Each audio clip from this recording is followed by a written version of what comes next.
कौन होते हैं अघोरी? कितनी साधना के बाद यह बन पाते हैं? क्या कहलाता है अघोर पंथ का इतिहास? Welcome to my YouTube channel Gyan Sagar. ज्ञान सागर में आपका बहुत बहुत स्वागत है। ज्ञान सागर में सब्सक्राइब करने के लिए ज्ञान सागर 602 पे सब्सक्राइब करें। आइए जानते हैं अघोर और अघोर साधना के बारे में और इसका कुंभ से क्या रिलेशन है, इसके बारे में।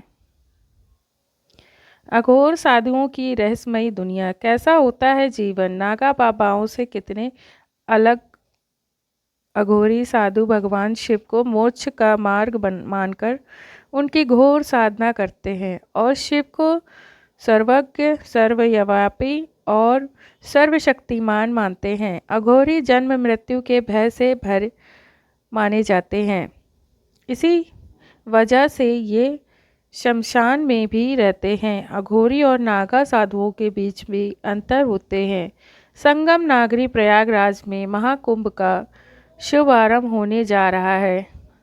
आस्था के इस समागम में देश दुनिया के साधु संत हिस्सा लेने आ रहे हैं। तमाम अखाड़ों के संतों के अलावा महामंडलेश्वर और अघोरी साधु भी कुंभ का हिस्सा होंगे। हम आपको अघोरी साधुओं की रहस्यमयी दुनिया के बारे में बताएंगे, क्योंकि इन्हें लेकर कई तरह के मिथक और भ्रांतियाँ लोगों के बीच है। साथ ही आम धारणा के मुताबिक लोग इन अघोरी साधुओं को तांत्रिक समझ बैठते हैं और कई बार तो इनके पास आने से डरते हैं। कौन होते हैं अघोरी? सबसे पहले आपको बताते हैं कि आखिर अघोरी शब्द कहाँ से आया। अघोरी शब्द दरअसल संस्कृत के अघोर से निकला है, जिसके मतलब है कि जो निर्भय हो। अघोरी शिव के पूजक माने जाते हैं और मुख्य रूप से कपालिका परंपरा को मानने वाले होते हैं। इसी वजह से हमेशा कपाल यानी नरमुंड इनके साथ रहता है। अघोरी साधु शिव के अलावा शक्ति के रूप काली के उपासक माने जाते हैं। इसी वजह से वह अपने शरीर पर राख लपेटे रहते हैं। रुद्राक्ष की माला और नरमुंड की भी इनकी वेशभूषा का हिस्सा होते हैं। आमतौर पर अघोर साधु एकांत में रहते हैं और सार्वजनिक रूप से कम नजर आते हैं। कुंभ जैसे धार्मिक आयोजन में ही इन्हें सार्वजनिक तौर पर देखा जाता है। ऐसे साधु शमशान और किसी दुर्गम इलाके में रहते हैं जहां सभी जाना मुमकिन नहीं होता, क्योंकि ऐसी जगह इनकी साधना के लिए सबसे अनुकूल मानी जाती है। अघोरी संप्रदाय 18वीं सदी में हुए बाबा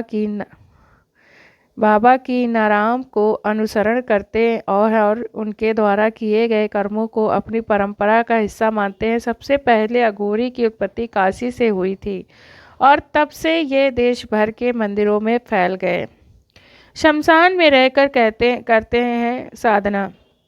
अघोरी साधु शिव को मोक्ष का मार्ग मानकर उनकी घोर साधना करते हैं और शिव को सर्वज्ञ, सर्वव्यापी और सर्वशक्तिमान मानते हैं। अघोरी जन्म मृत्यु के भय से परे माने जाते हैं और इसी वजह से शमशान में रहने से भी बिल्कुल नहीं डरते। यही नहीं, कई बार तो मुर्दों के साथ रात गुजारने के लेकर चिंता का मांस खाने से भी परहेज नहीं करते। चिता से अधजला मांस खाने को भी वह अपनी परंपरा का हिस्सा मानते हैं। मान्यता है कि अगर ऐसा करने में उन्हें डर ना लगे, घृणा ना हो, तो वे अपनी साधना में पक्के हो रहे हैं।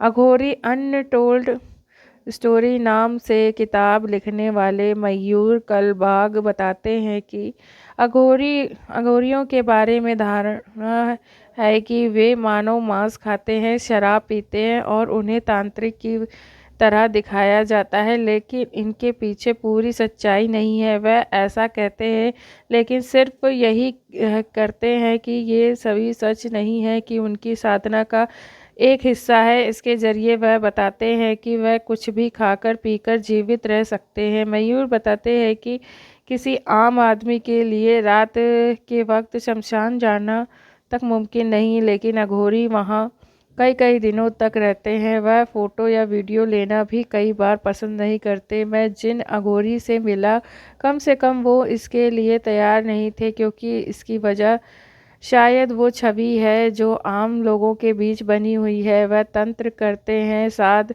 में मंत्र भी करते हैं, लेकिन दूसरों के लिए नहीं। ना ही इस विद्या का दुरुपयोग करते हैं। वह अपनी साधना को सिद्ध करने के लिए इनका सहारा लेते हैं। रहस्य की तरह अघोरी का जीवन मयूर बताते हैं कि नागा साधुओं के बारे में काफ़ी कुछ बताया गया है और वह आमतौर पर परिचय से रखते हैं, लेकिन अघोरी का जीवन अब तक रहस्य है और लोगों को इनके बारे में ज़्यादा जानकारी नहीं है। उनको लेकर लोगों के मन में एक प्रकार का डर है, लेकिन वह डर अघोरी का जानकर ही दूर हो सकता है।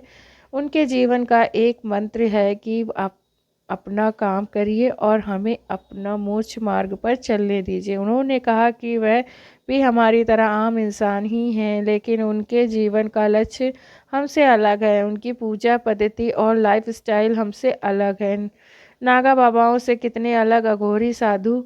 यह माना जाता है कि नागा साधु और अघोरी एक ही होते हैं, लेकिन इसके बीच बुनियादी फ़र्क ये है कि नागा परंपरा अखाड़ों से निकली परंपरा है, जिसके जनक आदि गुरु शंकराचार्य माने जाते हैं और यह 8वीं सदी के आसपास ही परंपरा है। वही अघोरी परंपरा को लेकर मान्यता है कि इनके गुरु भगवान शिव, विष्णु और ब्रह्मा के अवतार कहे जाने वाले भगवान दत्तात्रेय हैं। नागा धर्म के रक्षक कहे जाते हैं और शास्त्र विद्या में पारंगत होते हैं। वहीं अघोरी साधु सिर्फ शिव की साधना में मग्न रहते हैं। अघोरी और नागा साधुओं के बीच एक बड़ा अंतर है, ये है कि नागा साधु ब्रह्मचार्य का पालन करते हैं और जीवित रहते हैं ही अपना अंतिम संस्कार कर देते हैं। वही अघोरियों में ब्रह्मचार्य के पालन की कोई बाध्यता नहीं है। नागा साधु भिक्षा मांगकर अपना जीवन यापन करते हैं और जो भी मिलता है उसमें संतुष्टि रखते हैं।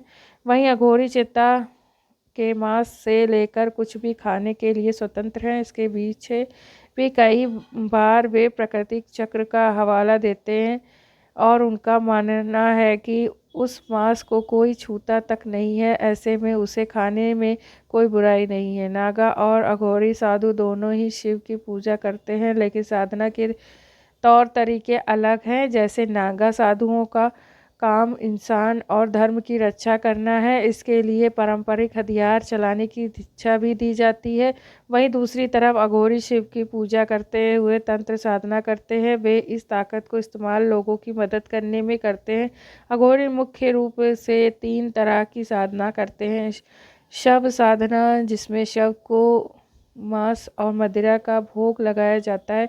शिव साधना, जिसमें शव पर एक पैर पर खड़े होकर शिव की साधना की जाती है। और शमशान साधना, जहां हवन किया जाता है। नेपाल के काठमांडू स्थित अघोरी कुटी अघोरी साधुओं के प्राचीन स्थानों में से एक है। वहीं भारत में सिद्धपीठ, कालीपीठ, पश्चिम बंगाल के रामपुर हाट में तारापीठ मंदिर को अघोरी साधुओं का प्रमुख स्थान कहा जाता है। इसी तरह यूपी का चित्रकूट, जहाँ भगवान दत्तात्रेय का जन्म हुआ था, वह अंत में घर छोड़कर मोक्ष की तलाश में अघोरी बन गए। उनके मंदिर में दर्शन के लिए भी अघोरी साधु चित्रकूट आते हैं।